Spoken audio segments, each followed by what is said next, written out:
sad reality is that many people work extremely hard for 40 hours a week at a job they despise. They have little to no savings, and the little amount of free time they do have, they spend it just scrolling away on social media apps, dating apps, or they just spend all of their time partying, all in search of the next quick rush of dopamine to make them feel better about their lives. This was actually me for quite some time, but then I started my own business and I began to reinvest every dollar that I possibly can in order to build my dream life. I now spend all of my time just focused on getting my work done, furthering my education, working out at the gym, and building my personal relationships. Ask yourself this question and be extremely honest. Do you actually feel like you're making any real progress in your life? Are you someone that spends a majority of their time working a job that doesn't make them feel satisfied and spend all of their weekends partying? Or are you actually using your time in order to build something meaningful? If you want to improve your life and start making real changes, then pay attention. I've been documenting most of my financial journey here on YouTube for everyone to see. I've managed to build over a six-figure net worth by just taking action, being financially savvy, and applying my time in the right areas. Today, I'll be explaining the step-by-step process on how you can get ahead of 99% of people this year. Most of you won't even get to the end of this video, and even less of you will actually take action. But for those of you who are serious and listen to all of these points, you will be at such a huge advantage. I'm probably going to get a lot of hate for this first one, but I am not a fan of the phrase work-life balance. This doesn't exist when you're trying to get ahead of everyone else. People now are more competitive than ever before, and you need to be extremely obsessed about your goals. And to be quite frank, I think this phrase is just an excuse to make others feel good about themselves for slacking off. Elon Musk, for example, he works 80 to 100-hour work weeks. Work-life balance does not exist for people like him who have high aspirations. It's very simple. You're either willing to put in the work to get to the top or you aren't. You can't half-ass your way to success. Your goals should excite you so much that you want to achieve them almost as much as you want to breathe. The great thing about business and making money is that you get better with the more time and effort you put in. In order for me to achieve my first $100,000, I had to put myself and my work above everything else. Even though it may sound selfish, it's a prerequisite in order to achieve financial success. Set the expectations amongst yourself that you are willing to make sacrifices with your friends, your family, and your girlfriend in order to achieve what you dream of. Every morning, I wake up and I write down what I need to do in order to get closer to my goals.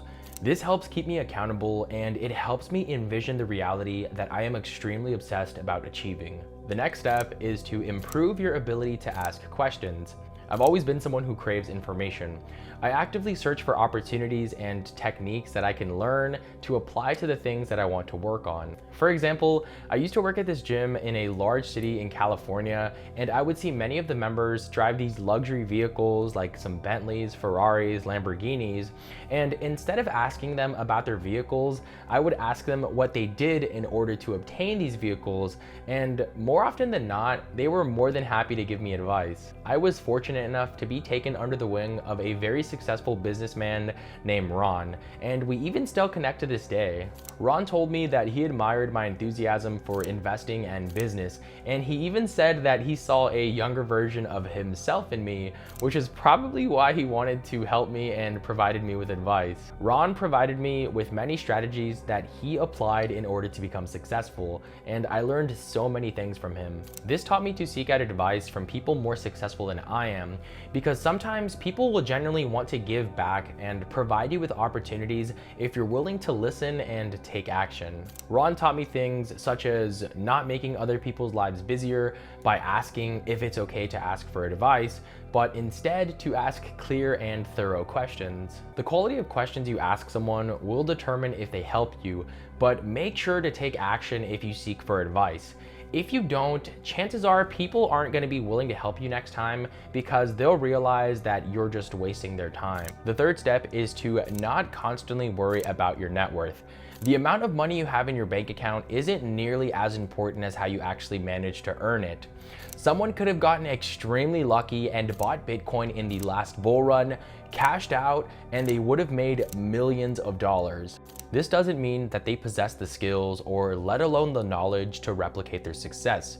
These are only learned as you're building yourself and your business from the ground up. It's the same reason why most lottery winners end up going broke just a few years after they won all of their money, because they became rich through an alternative route, not exactly through the skills that are required to properly reach a wealthy status and maintain it. Keep in mind that not all industries have the same level of difficulty.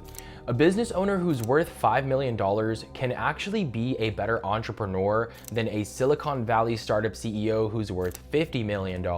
This is why I explained not to compare ourselves in terms of net worth. I understand why people do it though, because it's an easy metric to compare financial success. However, there's a lot more that is required to get ahead of everyone else besides the amount of money you have. The fourth step is that you have to create something, and I can't stress this one enough. But the truth is that the world needs consumers in order to work efficiently. People constantly need to be distracted by the internet, they constantly need to buy dumb shit, and they have to be placed into bad debt in order for the tiny percent of producers to profit from this. Most people want to lay back, be comfortable, and buy the latest things. Obviously, we're all consumers in one form or another, but I've always tended to lean towards the creator side of the spectrum when I could. One day, I sat down with myself and I wrote down all of the things that I needed to sacrifice in order to have more time to create the things that I want. I basically gave up going out and partying with people that I wasn't very close with, and I've reduced the amount of friends that I spend valuable time with to be able to count them on one hand. This has allowed me to have more free time to work on myself and the projects that I want to create. And if you're able to shift your reality towards the creator/producer side of the scale, you will undoubtedly get ahead of a majority of people.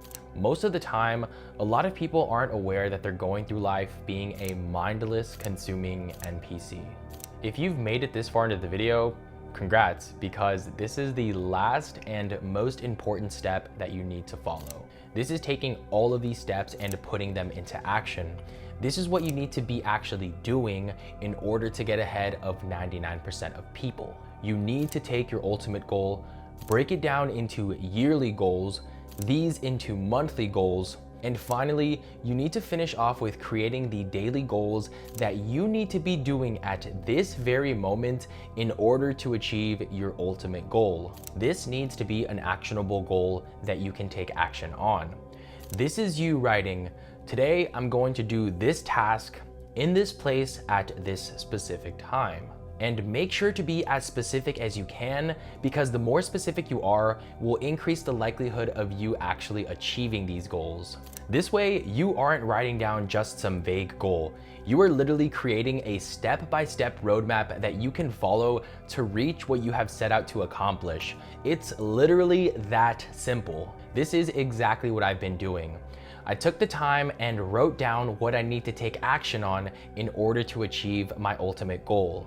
I put one foot in front of the other, and I'm happy to say that I'm proud of the progress that I've made so far, but I'm definitely not at the ultimate destination that I've had set out for myself. I'm extremely confident that I will get there because I've taken all of the necessary steps and I've created my own master plan that I perform daily. I'm hyper obsessed, I ask all the right questions, I don't care as much about net worth, and I consistently work on creating something. This is exactly what I need to be doing to make all of this possible. Make sure to follow me on Instagram and DM me any questions that you have. I'll do my best to get back to as many of them as I can. I'll see you guys in the next video. Later.